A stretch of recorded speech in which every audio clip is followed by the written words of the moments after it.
Porque agora no Bodapan eu chamo ela, que está por aqui já na bancada após um grande ato de participações aqui no Bodapan. Ela está de volta, estou falando dela. A incrível, que eu já vou revelar o nome, mas antes as férias mexem com a nossa rotina. Sim. É ou não é? Não é fácil.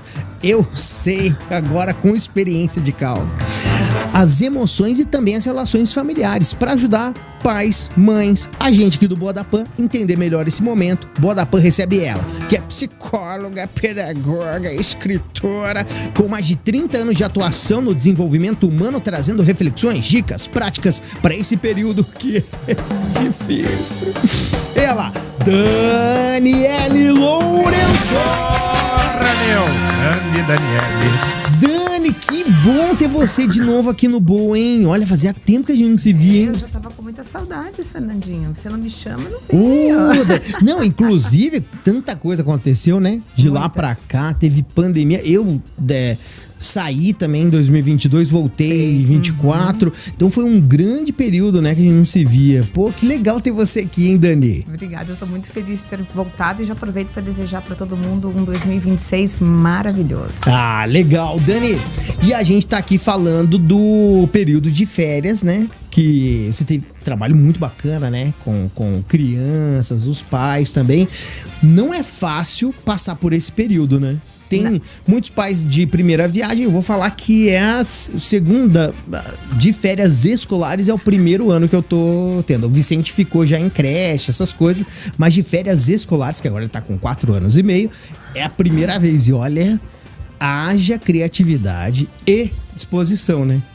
Então, o problema é que as férias das crianças são muito maiores que as férias dos pais, né? Então, começa aquele dilema, o que fazer com a criança, né? O que você vai propor de novidade, de coisa diferente, sendo que às vezes você nem pode estar junto. Então, as férias para as crianças passam a ser um tormento na cabeça dos pais, mas eu te digo, não precisa ser assim.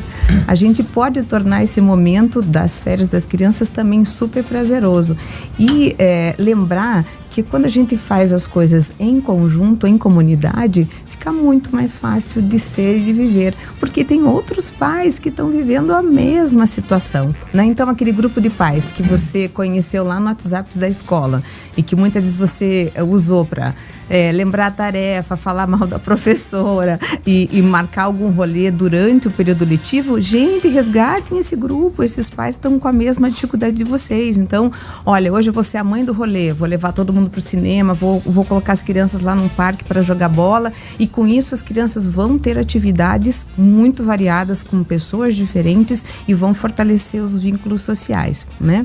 E uma outra coisa também que eu acho que a gente tem que conversar, Fernandinho, é assim, nem sempre vai ter uma coisa legal para fazer. Isso é verdade. Sim, isso é verdade. Então, assim, às vezes a gente fica numa pira, numa grande expectativa, né? De que eu preciso fazer alguma coisa diferente. Ai, meu filho vai ficar entediado em casa. Gente, tudo bem. O tédio também faz parte, Sim. né? O ócio, como a gente fala. Então, o que é importante? Primeiro, serenar o seu coração.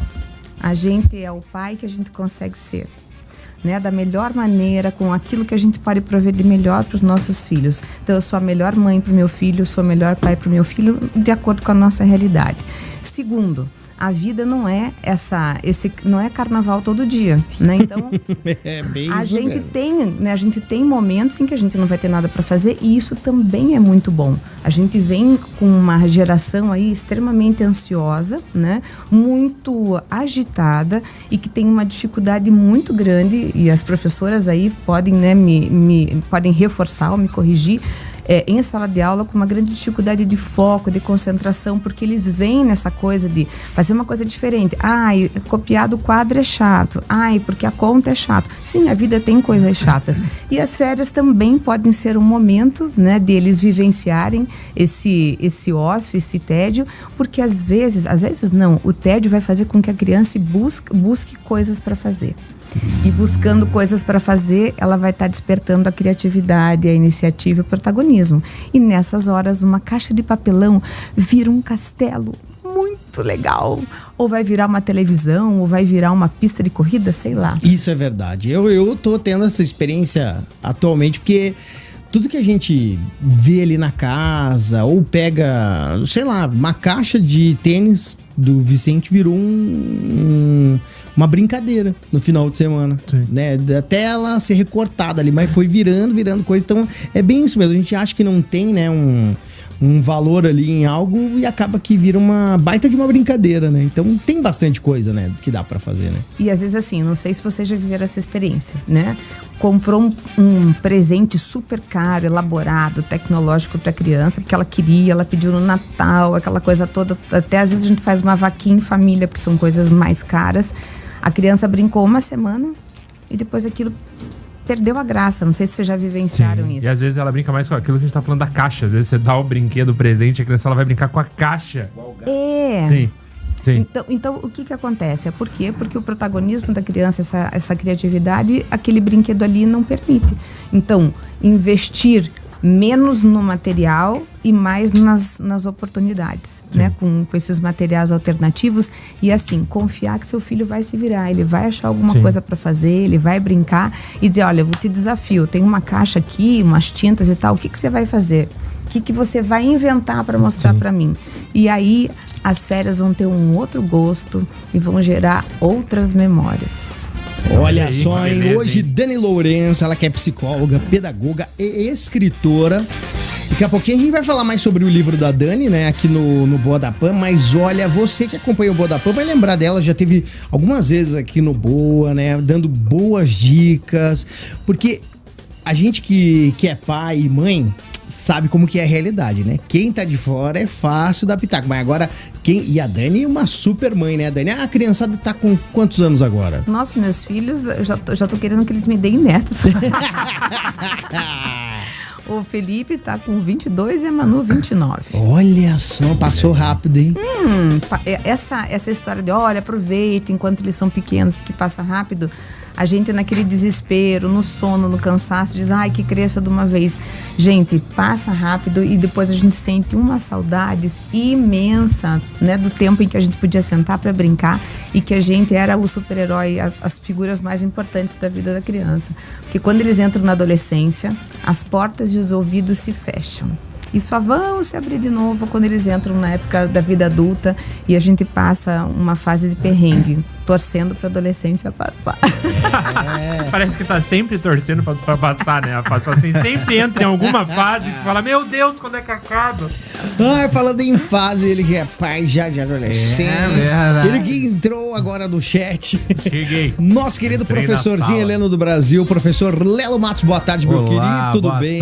Boa tarde, Fernandola, Tiaguinho, Dani, um prazer conversar com você. Consegui chegar, deu tudo certo. Glória. No fim das contas. Aproveitando, Dani, tô com duas em casa, né? Tem uma de 14 e uma de 11 anos.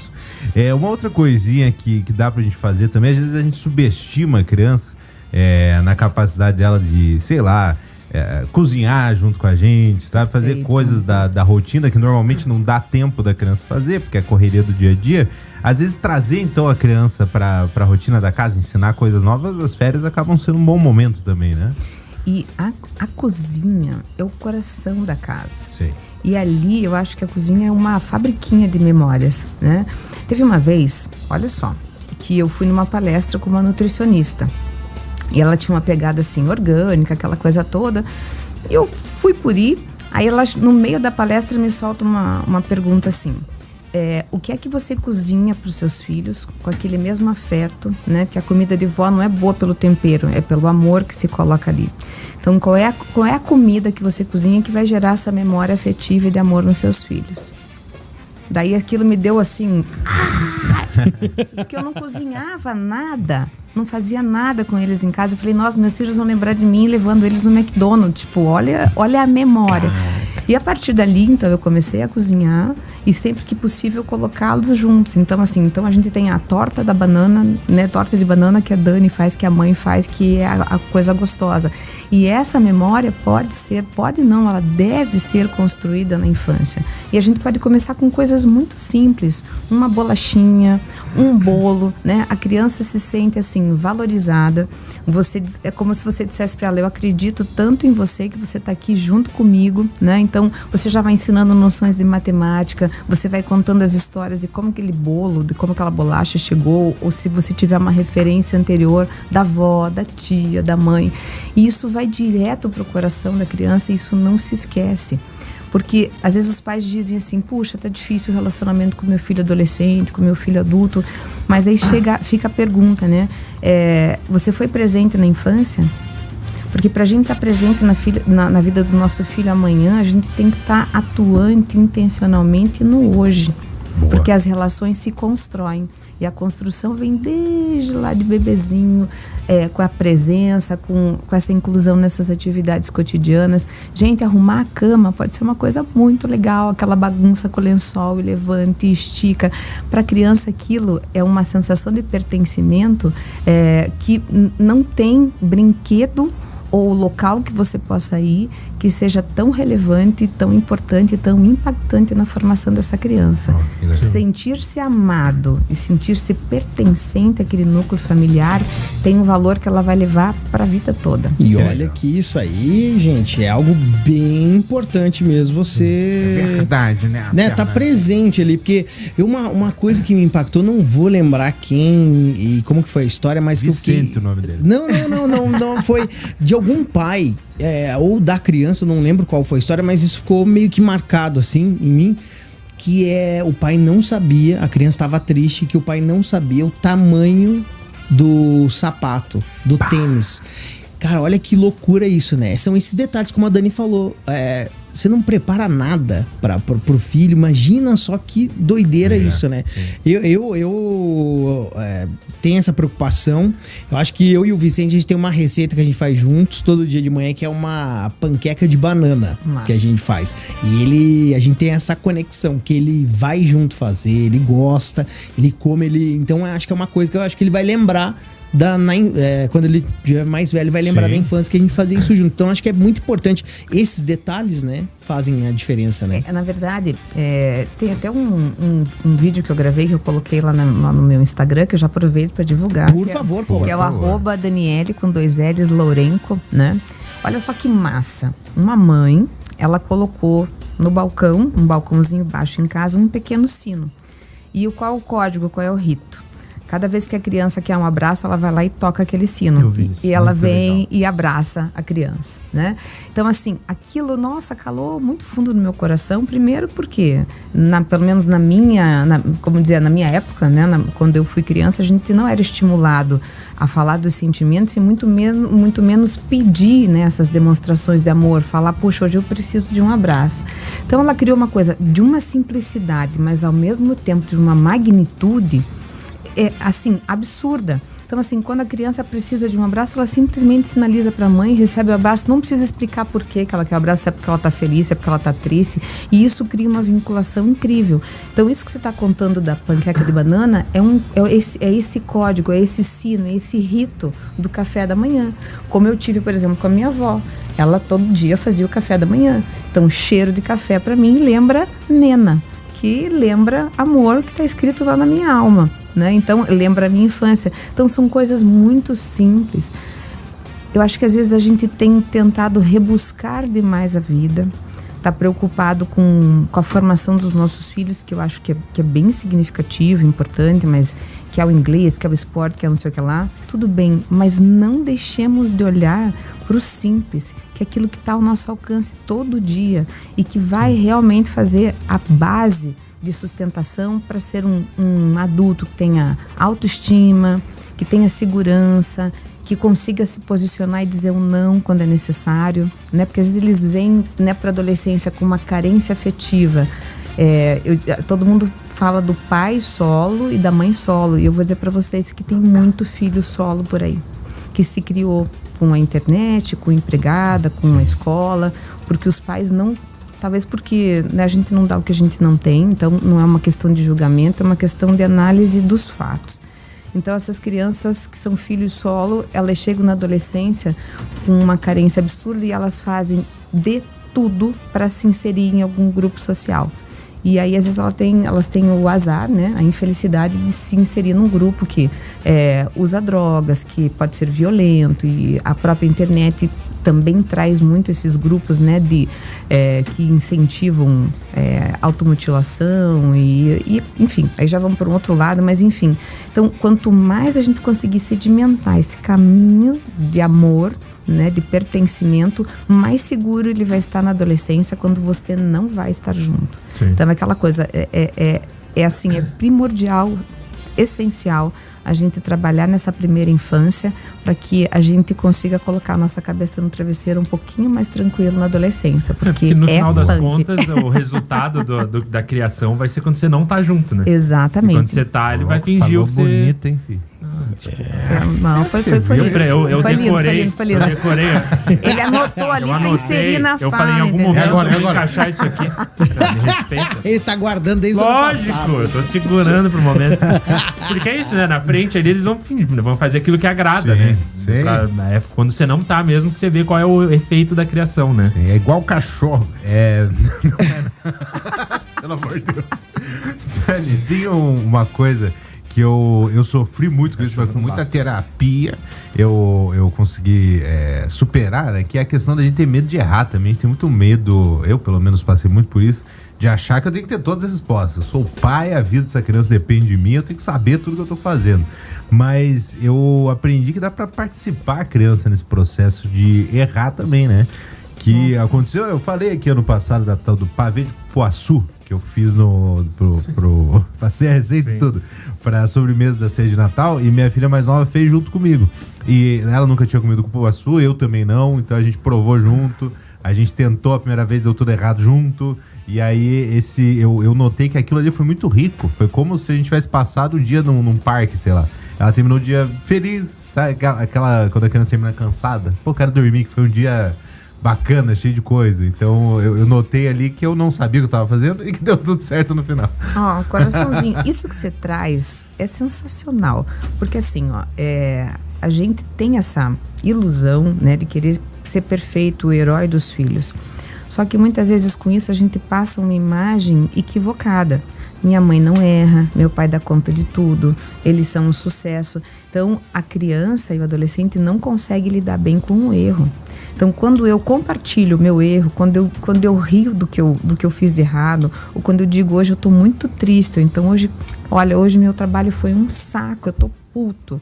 Isso vai trazendo essa nossa humanidade para a criança, para que ela se permita dizer, pai, puxa, hoje minha aula foi muito ruim, a professora brigou comigo, eu tô triste. Ou então, nossa, eu errei muito hoje na matemática. Puxa, mas meu pai erra, então depois ele acerta, então eu também erro, também vou acertar. Então vai construindo essa situação e vai ficando cada vez mais longe desse modelo idealizado de perfeição, que a gente vê ainda hoje muita gente buscando e que não vai atingir nunca. Então eu tenho pais cansados, estressados e se sentindo culpados, porque nunca são perfeitos o suficiente, e filhos que vão buscar um modelo de perfeição, perpetuando esse problema e esse trauma que vai, quando eles forem pais, vai acontecendo. Então, assim, mostrar, quanto mais a gente conseguir ser verdadeiro, mostrar a nossa humanidade, mais a gente permite que os nossos filhos levem a vida com leveza. Porque hoje eu tô bem, ótimo, e amanhã eu posso estar muito triste e tudo bem também. Essa vida que a rede social muitas vezes nos mostra, né? De todo mundo muito feliz, fazendo coisas muito legais, comendo coisas extraordinárias, com pessoas super top. Acontece, mas, cara, não é todo dia. Tem dia que a gente que o pavê de cupuaçu estraga, que o café cai na tua calça, que quebra alguma coisa na tua casa, que não dá certo no trabalho, que alguém, um abençoado te fechou no trânsito. E assim, e tudo bem, você também tem que acolher esse sentimento, porque quando a gente não consegue, né, nomear, né, e tratar essas nossas emoções, isso vai vir com uma resposta muito complicada no futuro, né? A gente tem essa tentativa insana de ser feliz às 24 horas do dia, né? 7 dias por semana, todos os meses do ano. Então, assim, não. A gente tem o direito, né, de viver essa humanidade em todos os momentos com pessoas que nos acolham. Sim. E a casa da gente, a família da gente é esse núcleo onde é o meu porto seguro, onde eu posso ir para comemorar um emprego novo e dizer, olha, não deu nada certo, hoje eu tô muito na bad. Olha, Daniele Lourenço hoje aqui, psicóloga, pedagoga, tá no Boa da Pan, escritora. Já a gente vai falar do livro. Vamos fazer o seguinte, intervalo bem rapidinho, vapt-vupt, mas é muito rápido mesmo e a gente já volta com muito mais aqui no Boa. Fica aí. Você está ouvindo o Boa da Pan, a hora boa do seu rádio. Nós temos ela que está aqui com a gente, a Daniele Lourenço, psicóloga, pedagoga, escritora, dando boas dicas para nós, pais e mães que estão aí acompanhando o Boa da Pan nas férias com a criançada. Que eu acho que não tem lugar melhor que muitos pais e mães estão no carro agora, no trabalho, ouvindo o Boa da Pan e abre a mente da gente, né? Esse papo é muito bacana mesmo. Verdade. Com a Dani. E, gente, a Dani é escritora também. E olha só é o primeiro? Infantil é o primeiro. Olha o filho que nasceu aqui. Olha só esse livro. Paola, fofa. Que linda. Que coisa mais linda, hein, Dani? Ficou muito fofo. Lançou agora? Foi lançado no ano passado pela editora Inteligênios. Olha só, a leoa que não ria... Às sextas-feiras. Ilustrações pelo Ramont Willi, e que o livro infantil, eu quero agradecer aqui, a Dani deixou uma dedicatória pro Vicente, olha que legal. E como que foi a criação desse livro, Dani? Então, eu participei de uma... Bom, eu escrevo há muito tempo, né? Sempre comecei na área educacional, pedagógica, com material didático, uma série de coisas. Aí acabei pelo Clube da Alice, começando com contos, crônicas. E aí surgiu essa vontade de escrever um livro infantil, né? Porque eu tava, assim, passando nas livrarias e tinha muita coisa bonita, mas me dava a sensação que era, tipo, BO, assim, né? Bonitinho, mas ordinário. Sim. Não trazia nada. Tinha pop-up, aquela coisa linda, mas... Coisa pra fazer a criança levar, mas daí não tinha muito mais conteúdo. E assim, o livro, ele tem essa função social, né? De plantar boas ideias, de abrir a mente e tal. E aí eu fui fazer uma oficina de escrita com o Anderson Novello, né, que é um paranaense, é um escritor infantil que tem um trabalho maravilhoso, tem acho que mais de 12 livros publicados. O foco dele é a escrita infantil e ele manda muito bem. E aí nessa oficina, a ideia era fazer a construção de um texto e eu estava trabalhando com ele num texto e aí ele nessa oficina ele fazia um atendimento individualizado e aí a gente falou do meu texto e começamos a conversar. E eu contando para ele de quem? De Dona Nena, né? Porque minha avó, ela morou comigo, né? Ela morava com os meus pais, então eu tenho muitas histórias com ela e dela, né? E aí eu dizendo para ele que na sexta-feira, na casa da minha mãe, eles não gostavam que eu e os meus irmãos ríssemos. Porque quem ria na sexta chorava no domingo. Ele falou, mentira. Eu falei, não, é verdade. Na casa da minha mãe, não. E aí a gente começou a conversar sobre essas tradições familiares. Quando roncava a trovoada, a gente fazia uma mini procissão em casa, tinha que acender vela, ela ia com a gente cobrindo todos os espelhos, então 1000 histórias. E ele falou, Dani, olha, que coisa maravilhosa. Eu falei, vou escrever sobre isso, porque é uma memória afetiva maravilhosa. Sim. E aí surgiu a história da Paola Leoa, né? Que a mãe não deixava ela rir às sextas-feiras, e até que um dia ela vai para a escola no acantonamento, que acontece na sexta-feira, e ela se diverte pra caramba. Ela ri muito a noite inteira com os colegas e tal. Quando ela chega em casa, no sábado de manhã, ela vai contar para a mãe que estava muito legal, daí cai toda aquela ficha. Eu ri na sexta-feira, ri muito na sexta-feira. E daí agora o que vai acontecer de ruim no domingo, né? O que vai acontecer? E aí eu não vou dar spoiler do final do livro, né? Lógico, por favor. Né? Fica aí a dica, que é um final bem legal. E aí ela vai conversar com a mãe e dizer assim, o que eu vou fazer agora? Eu ri muito na sexta-feira. Que aí é a Dani na descoberta, né? De que nem todas as crenças que a gente aprendeu com os nossos pais são válidas. Relembrando aquilo que eu já falei no começo, né? Que eles deram o melhor que eles tinham, eles fizeram o melhor que eles podiam. Mas nós somos uma versão revisada, atualizada, né, ampliada, e a gente pode pensar diferente, a gente pode compreender essas crianças que eles tinham, modificá-las, curá-las em nós e assim, de alguma forma, ir melhorando para as nossas próximas gerações. Sim. É um processo de melhoria contínua, mas sempre nessa perspectiva de aceitar com muito amor tudo que eles conseguiram trazer para cada um de nós. Que lindo. Olha só, hein, gente. Então, e para adquirir o livro, Dani, você pode achar onde? Então, tem a editora Inteligênios, eles estão com um catálogo infantil sensacional, então vai ter o meu livro, e olha, não é quem curte, quem investe nisso para as crianças, né, deve conhecer lá o site da editora Inteligênios, então vai ter o meu, vai ter dos meus colegas que também tem trabalhos maravilhosos. E quando a gente, só resgatando, né, Fernandinho, fazendo um gancho com aquilo que a gente vinha falando, a leitura é sensacional para criar esse rito, esse código junto com a criança. Ler um pouquinho todas as noites, né? Então, vai acalmar a criança, vai tirá-la das telas, né? Vai fazer com que ela esteja presente naquele momento, vai ampliar vocabulário. Gente, o ganho, ou os ganhos, melhor dizendo, são muito grandes, né? E além de toda essa questão cognitiva, de aprendizagem, a voz da mãe cadenciada, lendo, isso traz uma paz, uma tranquilidade. O sono da criança é outro, né? Porque ela vem daquela agitação, ainda mais nas férias, né? Que passou o dia inteiro brincando. Muitas crianças ficando muito tempo nas telas, até por uma falta de opção mesmo dos pais, né? Melhor deixá-la em casa com o computador ou com a televisão ou com o celular enquanto o pai e a mãe trabalham, porque aquela rede de apoio que eu falei no começo, de outros pais, de avós, enfim, às vezes simplesmente não existe. Então, é a tua oportunidade de trazer esse mundo real, esse mundo concreto para a criança através do livro. Então, você já alimenta aí